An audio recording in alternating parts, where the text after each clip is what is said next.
So I did struggle choosing topics 9 and 10, but for topic 9, I'm going with content, enhancement, adjustments, just throwing it all out there. And I've kind of talked about it in my previous videos, but RTI from a broader sense.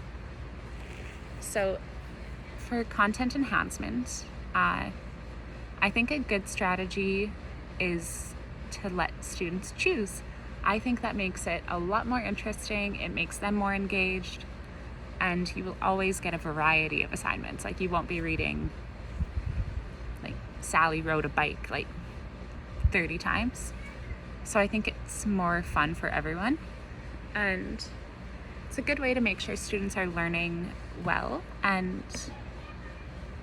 as a future teacher, I hope it'll help everyone learn.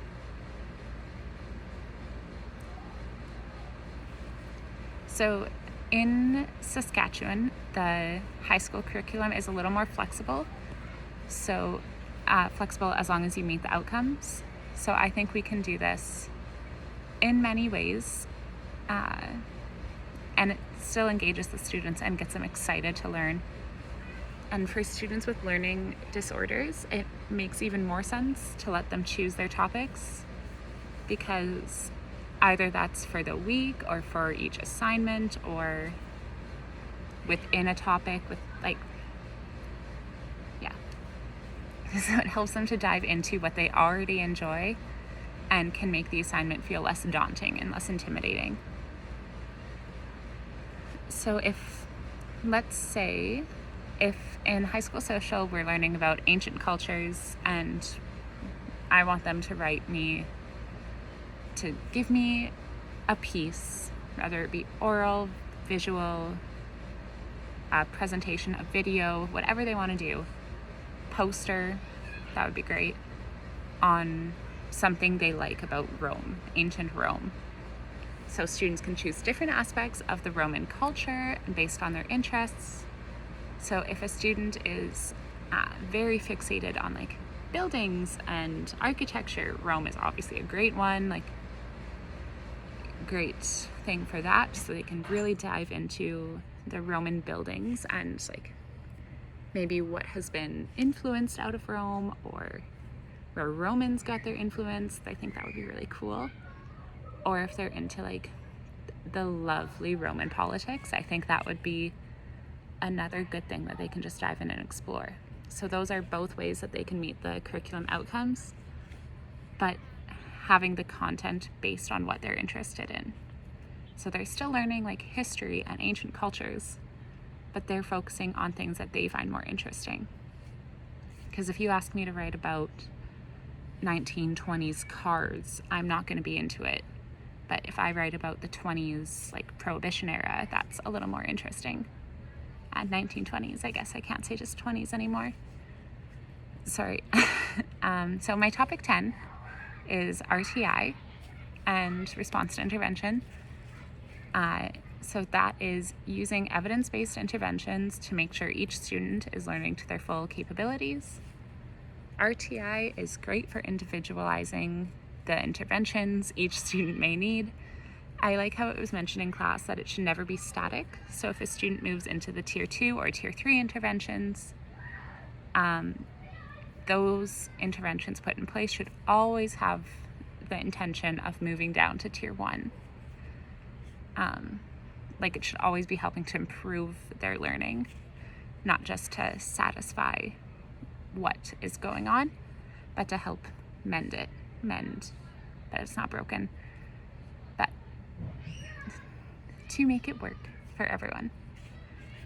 So the classroom instruction is the tier 1 level. That's 75% of students, roughly. They should be incorporating UDL principles, making a baseline for comprehension of all students. Tier 1, you're still adjusting and adapting instruction methods based on how students are learning. So if you do a test and no one scores well, or like 2 or 3 students are just passing, obviously your instruction's not doing too great. So you got to mix it up, and that's on you as a teacher not on the student's level. It's important in Sask to put the student first rather than how you prefer to teach. So if how I'm teaching and how I've been comfortable teaching isn't working, it's not working. You have to fix it. And yeah, you just gotta be vulnerable, like in topic 6. So tier 2 is providing a little more interventions. That's roughly around 15 to 20% of students. You may use a special ed teacher, but it's still considered the whole classroom instruction. It's just considered a step up that may be a little more personalized for a smaller group of students. Tier 3 is where 5 to 10% of students need more intensive interventions that are fully personalized. Small groups or one-on-one instruction is the best method for students here, as you're teaching to their own level rather than overwhelming them with steps beyond their understanding at this point. So I think in Saskatchewan, it's important that we use a needs-based model for instruction and intervention. And the RTI model is great for looking at each student. And part of the Education Act 1995 is creating a safe learning environment, and part of it being safe is that they're able to learn without being intimidated, and that they are learning in general because they learn where they're at, not where you want them to be. So those are my 10 topics for my video learning log.